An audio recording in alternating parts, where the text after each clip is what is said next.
हाय दोस्तों, आज हम बात करेंगे आउटर स्पेस और डीप स्पेस में क्या अंतर है। आज का जो टॉपिक है हम इसी विषय के ऊपर चर्चा करने वाले हैं।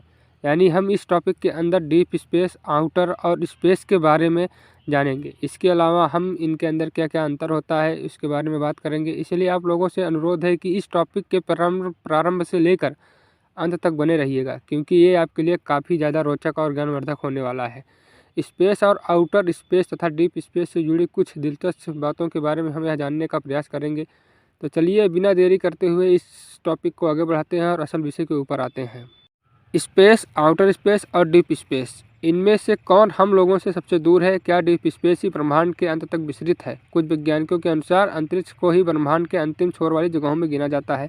कहने का अर्थ यह है कि स्पेस के आगे कोई और वस्तु नहीं है और स्पेस के अंत का माने ब्रह्मांड का अंत। परंतु प्रश्न उठता है कि क्या हम अंतरिक्ष के किस भाग के बारे में चर्चा कर रहे हैं, क्योंकि कई बार लोग स्पेस, आउटर स्पेस और डीप स्पेस को एक दूसरे के जगह पर इस्तेमाल करते हुए नजर आते हैं।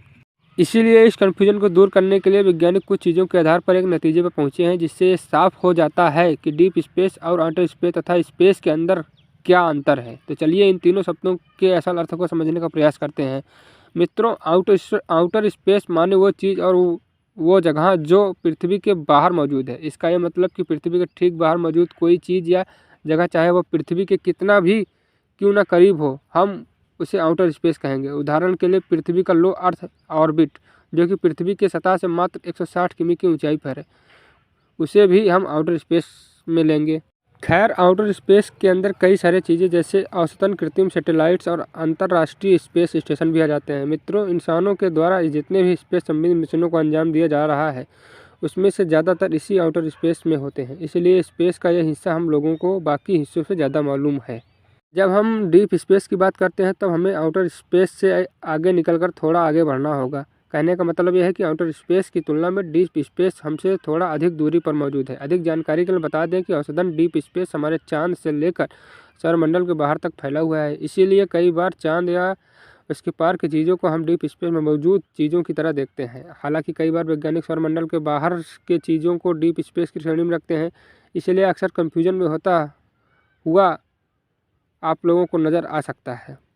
वैसे यहाँ रोचक बात यह है कि दुनिया भर के ज़्यादातर वैज्ञानिक डीप स्पेस को ही ब्रह्मांड के अंत तक फैला हुआ मानते हैं। इसका सीधा सा ये मतलब हुआ कि डीप स्पेस के आगे ब्रह्मांड में और कोई जगह नहीं, ये ब्रह्मांड का अंतिम छोर तक फैला हुआ है। वैसे यहाँ कई लोगों के मन में यह सवाल आ रहा होगा कि अगर हम डीप स्पेस को ही ब्रह्मांड के छोर तक फैला हुआ मान रहे हैं, तब हम स्पेस किसे कहेंगे? तो मित्रों, हमें आप लोगों को बता दें कि स्पेस वाले शब्द में कुछ ट्विस्ट है। अब ट्विस्ट जानने के लिए आपको आगे पढ़ते रहना होगा। तो असल ट्विस्ट ये है कि स्पेस हम दोनों को ही आउटर स्पेस और डीप स्पेस की जगह को कहते हैं। इसीलिए कई बार हम दोनों ही आउटर स्पेस और डीप स्पेस की जगह पर स्पेस शब्द का प्रयोग करते हुए नज़र आते हैं। मित्रों, आप लोगों को बता दूं कि स्पेस शब्द का प्रयोग काफ़ी समय से पहले होता हुआ आ रहा है। इतिहासकारों के अनुसार साल 1667 ईस्वी से इंसान स्पेस शब्द का इस्तेमाल करते हुए आ रहा है। इसीलिए पृथ्वी के बाहर ब्रह्मांड में मौजूद हर एक कोना स्पेस कहा जाता है। वैसे दिलचस्प बात यह है कि 19वीं शताब्दी के मध्य भाग में आउटर स्पेस शब्द का इस्तेमाल होना शुरू हुआ था। आखिर में डीप स्पेस शब्द का इस्तेमाल होने लगा। इस टॉपिक के अनुसार जहां पृथ्वी खत्म होती है वहीं से लाइन का प्रारंभ होता है। कहने का मतलब यह है कि पृथ्वी की सतह से लगभग 80 से 100 किमी की ऊंचाई से ये लाइन शुरू हो जाता है। वैसे आप लोगों को बता दूं कि ये रेखा बिल्कुल काल्पनिक है और इस लाइन के ऊपर मौजूद जगह और इसके नीचे मौजूद जगह के मध्य कोई अंतर भी नहीं है। जब इंसानों ने चांद पर लैंड किया तब इसके लिए स्पेस और भी ज़्यादा बड़ा और नया बन गया, क्योंकि उस समय इंसान आउटर स्पेस में पहुंच चुका था। हमने चांद के पार हमारे सौरमंडल के भीतर कई तरह के प्रोब भेजने लगे, तब हमें डीप स्पेस के बारे में जानकारी मिलने लगी। दोस्तों, यहीं से शुरू हुआ इंसान का इस बड़े व अनंत ब्रह्मांड को जानने का प्रयास। आज के समय की बात करूं तो वर्तमान इंसानों के द्वारा चांद पर लगभग 200 मिशनों को अंजाम दिया जा चुका है।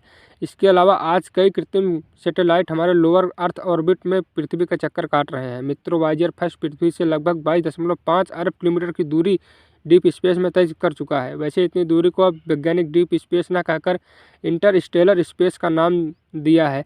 बता दूं कि ये दो सितारों के बीच मौजूद जगह का नाम है। खैर, आगे आने वाले समय में हम इसके बारे में काफ़ी कुछ जानने का मौका मिलेगा। अगर आपको मेरा वीडियो पसंद आ रहा है तो प्लीज़ मेरे वीडियो को लाइक करें, मेरे चैनल को सब्सक्राइब करें और ज़्यादा से ज़्यादा शेयर करें। तो मिलते हैं अपने नेक्स्ट वीडियो में, तब तक के लिए जय हिंद, जय भारत।